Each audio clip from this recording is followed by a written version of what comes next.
తమ్ముడు నమస్తే తమ్ముడు. నమస్తే అన్న. మీ పేరు? అజయ్ కుమార్ అన్న. ఏం చేస్తావు తమ్ముడు? ప్రస్తుతం ఖాళీ అన్న. ఖాళీ. తమ్ముడు ఎలా ఉంది ఇప్పుడు ఈ కూటమి ప్రభుత్వం అధికారంలోకి వచ్చి సంవత్సరం పూర్తయింది, ఈ సంవత్సర పరిపాలన ఎలా ఉంది?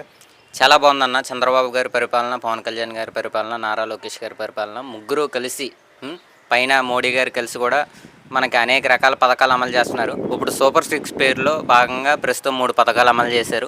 3 పథకాలు అమలు చేసిన తర్వాత అసలు ఆంధ్ర రాష్ట్రం చాలా బాగుంది, చూసుకునే పని లేకుండా. త్వరలో 3 పథకాలు అమలు చేస్తున్నారు. రైతులందరూ కంగారు పడుతున్నారు. త్వరలో రైతులందరికీ రైతు భరోసా అయిపోతున్నారు అన్నదాత సుఖీభావ పేరున. తర్వాత ఆడబిడ్డ నిధి కింద 1500 కూడా వేయబోతున్నారు త్వరలో. ఎవరు కంగారు పడద్దు. ఆగస్టు 15 నుంచి ఉచిత బస్సు కూడా పెట్టబోతున్నారు.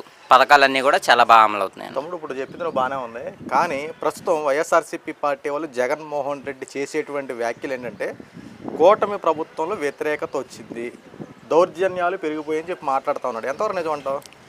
అవాస్తవం అన్న. దౌర్జన్యాలు ఎలా పెరిగాయి? ఏది దౌర్జన్యాలు పెరిగితే చూపిమనండి అన్న. నోటి మాటతో ఎందుకు?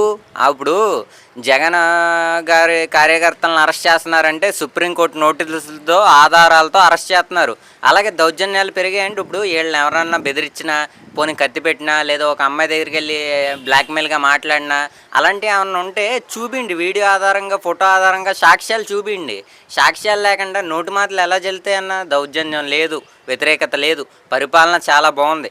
ఎమ్మెల్యే గారికి ఏమైనా పడకపోవచ్చేమో, కానీ ప్రజలను అయితే చాలా బాగా చూసుకుంటున్నారు అన్న. ప్రస్తుతం నువ్వు అన్నది ప్రకారంగా చూసుకుంటే నిన్న జగన్మోహన్ రెడ్డి ఒక యాప్ అనేది రిలీజ్ చేశాడు.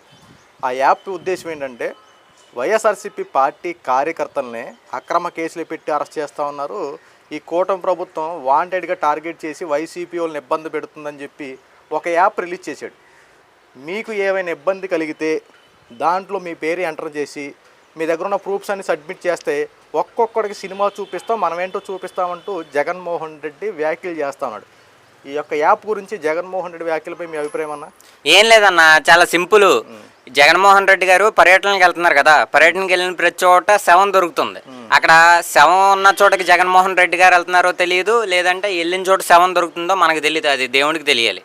అయితే ఇప్పుడు ఏంటంటే ఈ యాప్లో ఎవరైతే అప్లోడ్ చేస్తారో డైరెక్ట్ ఎక్కడ శవం ఉన్నా ఎక్కడే ఉన్నా, ఇప్పుడు జగన్మోహన్ రెడ్డి గారు 2.0 పాదయాత్ర అనేది మొదలు పెడదాం అనుకుంటున్నారు. అది దీని పరంగానే ఎక్కడైతే పరామర్శ పేరుతో పెద్ద పెద్ద సభలు పెట్టేసి అడావిడి చేసి సింపతి కోసం శవం ఎక్కడ ఉంటే అక్కడికి వెళ్ళి ఇచ్చేద్దామని చెప్పి ఈ యాప్ని పెట్టడం జరిగింది. అయినా ముందు అరెస్ట్ చేయాలంటే జగన్మోహన్ రెడ్డి గారిని అరెస్ట్ చేయాలి. జగన్మోహన్ రెడ్డి గారిని, అవినాష్ రెడ్డి గారిని, వాళ్ళ బాబాయ్ హత్య కేసుని ఇప్పుడు వరకు తేల్చలేదు. ఎవరు నరికారు ఏంటనేది అసలు ఏంటి? మేమే పెట్టాలి ముందు. మేము ఆ యాప్లోకి వెళ్ళి జగన్మోహన్ రెడ్డి గారి మీద మేము ఫిర్యాదు చేద్దాం. అయితే జగన్మోహన్ రెడ్డి గారు అంత చూస్తారంటారా? అరెస్ట్ చేస్తారంటారా? అంటే పెట్టి యాప్ పెట్టిందే మరి జగన్మోహన్ రెడ్డి కదా, జగన్మోహన్ రెడ్డి ఎలా అరెస్ట్ చేస్తారు?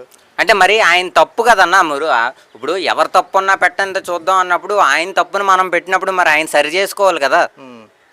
ఇప్పుడు ఎలా ఉందంటారు అసలు ఈ సంవత్సరం పరిపాలన చూసారు కదా, అసలు ఎలా అనిపించింది మీకు? సంవత్సరం పరిపాలన చాలా బాగుందన్న. ఇప్పుడు విద్యా సంస్థలు చూసుకుందాం. అంతెందుకు, ఫస్ట్ విద్యా సంస్థలకి ఇప్పుడు ఆంధ్ర రాష్ట్రంలోనే కానీ, దేశంలోనే కానీ, బయటైనా కానీ ఎక్కడైనా సరే ముందు విద్య ఇంపార్టెంట్. ఇప్పుడు ఆ విద్యా సంస్థలు చూసుకుంటే పుస్తకాల నాణ్యత నెంబర్ 1. ఒకే బుక్కులో 3 రకాల టెక్స్ట్ బుక్లు ఇస్తున్నారు. ఇప్పుడు పుస్తకాల నాణ్యత, యూనిఫామ్ ప్రైవేట్ స్కూల్లో ఉన్నంత హోదాగా ఉంది. గవర్నమెంట్ స్కూల్ మా పిల్లలు ప్రైవేట్ స్కూల్కి వెళ్తున్నారు అన్నట్టు సంతోషపడుతున్నారు. చూసుకుంటే తల్లికి వందనం, ఇంట్లో ఎంతమంది ఉంటే అంతమందికి వేశారు 13,000 రూపాయలు అన్నమాట ప్రకారం. ఆ 2,000 ఎందుకు వేయలేదు? 2,000 ఎందుకు వేయలేదంటే అది కలెక్టర్ గారి ఆధ్వర్యంలో ఉంది.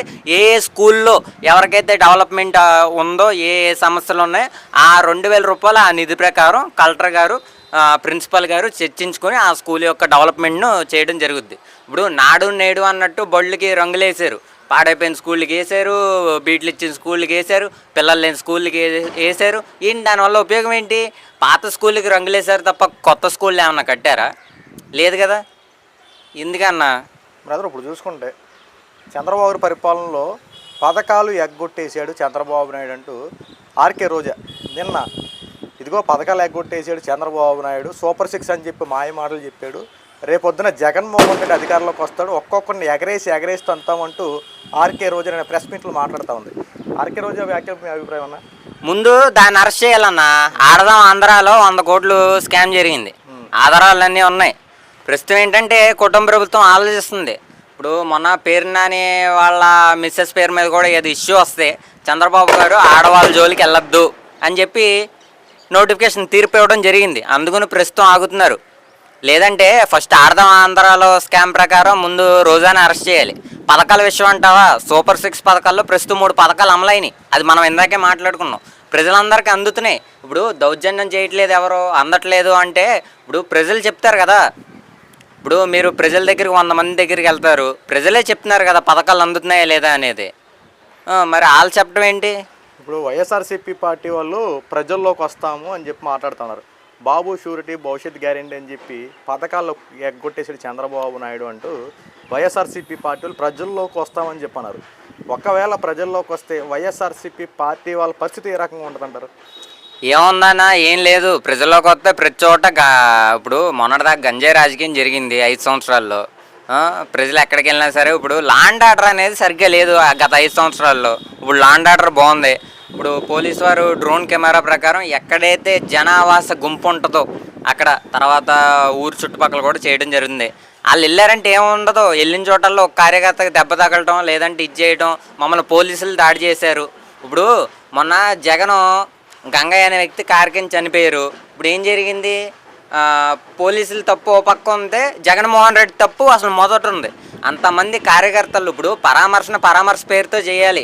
ఇప్పుడు ఆయన ఇంకో 10 మంది వెళ్ళారు, పరామర్శించారు, ఆయన సెక్యూరిటీ కాన్వాయ్ ప్రకారం వచ్చేయాలి. అంతేగాని ర్యాలీ ప్రకారం వెళ్ళిపోయి జనాలను చంపేస్తాం, వెళ్ళిన చోటల్లో జనాలు చంపేస్తాం.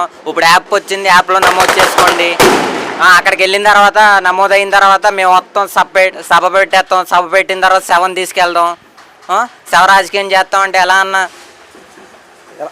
ఇప్పుడు ప్రస్తుతం రోడ్ల పరిస్థితి కానీ, ఈ డ్రైనేజీ వ్యవస్థలు కానీ మార్పులు చేసాము, అన్నీ ఎక్కడ పడతా అన్ని రోడ్లు వేసామని చెప్పి కూటమి ప్రభుత్వం చెప్తా ఉంది. వైఎస్ఆర్సీపీ పార్టీ వాళ్ళు మాత్రం అసలు రోడ్లు ఎక్కడ వేసారు, అన్నీ ఎలా ఉన్నా అలా ఉన్నాయని చెప్పి మాట. నిజంగా అభివృద్ధి అనేది జరిగిందా లేదా అన్న? రోడ్లు అన్ని చోట్ల వేయలేదు వాస్తవంగా. కాకపోతే వచ్చిన సంవత్సరాల పరిపాలనలో ఎక్కడైతే ముఖ్యంగా బాగా డ్యామేజ్ అయిపోయి మరీ చెరువులాగా, చేపల చెరువులాగా తయారైపోయిన రోడ్లు ఏవైతే ఉన్నాయో ఇదివరకు మనం చూసాం. ప్రతి చోట ఆర్టీసీ ట్రోల్ అయ్యేది. ఆర్టీసీ బస్సు కింద గోతులోంచి పడి బయటకు వచ్చేది ఊగుతో. మనం చాలా చోట్ల చూస్తాం చేపల చెరువుల్లో మారిపోయిన రోడ్లని. అది ఇప్పుడు మారుస్తున్నారన్న. ఎక్కడైతే ఏదైతే ఇబ్బంది ఉందో అక్కడ పెద్ద పెద్ద రోడ్లను సరి చేసుకొస్తున్నారు మెల్లమెల్లగా. మిగిలినవి కూడా 1.5 సంవత్సరం అయింది కాబట్టి మరొక సంవత్సరంలో ఎక్కడా కూడా రోడ్డు బాగోలేదు అన్న మాట ప్రజల నోట కానీ వైఎస్ఆర్సీపీ కార్యకర్త నోట కానీ రాదన్న. ప్రస్తుతం నిజంగా రోడ్లన్నీ నిజంగా అయ్యి అంటావా? బాగు చేస్తున్నారన్న. వాస్తవంగా అభివృద్ధి జరుగుతుంది. వచ్చిన 1.5 సంవత్సరంన్నరలోనే అభివృద్ధి జరగాలంటే ఎలా జరుగుద్ది? ఇప్పుడు మెల్లగా చేసుకొస్తున్నారు. ప్రభుత్వంలో ఫండ్ లేదు, ప్రతి మనిషి మీద 2 లక్షల రూపాయలు అప్పు ఉంది. అది ప్రతి ఒక్కటి మెల్లగా అభివృద్ధి చేసుకుంటూ డెవలప్ చేసుకుంటూ వస్తున్నారన్న.